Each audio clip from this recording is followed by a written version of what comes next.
My dad always started the story in Fuller Lodge. He had a picture, and my dad would always point to that picture and say, that's what Fuller Lodge looked like on my very first day in Los Alamos, which was April 4th, 1944. He loved to start there because he said he fell in love with Los Alamos from that very first day. Fuller Lodge was a gathering place. They had parties. It was a hotel for a time. They could come and eat here. It was the focal point of the community.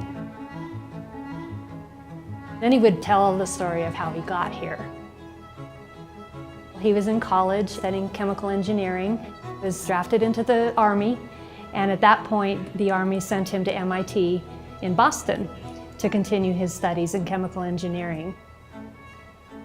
My mom got on a train, and my mom was very brave to get on a train because she had never left Kansas, so that they could get married in Boston. And then the Army put him on another train, and he didn't know where he was going. It stopped in Lamy, New Mexico, and that's where he was told to get off the train.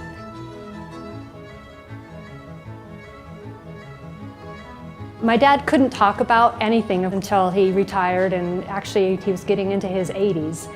And then he finally could talk about what he actually did do during the war, which was he invented a special kind of a detonator that was used on the bomb in Nagasaki. He had various items up on his wall of commendations and awards that he had received for that technology that he had designed, and it was called the slapper. There was no room for error. Out of 1,000 times, it had to work 1,000 times. And apparently, that's how he did it. No errors. My dad was basically a very calm man. He was very even keel. He just kept focused on the job. He had a firm belief that what he did was the right thing and that it was very, very important. And if you challenged him on the effects of nuclear war, his answer was always, we saved lives. I don't know that anything else has changed the world as much as the result of the Manhattan Project.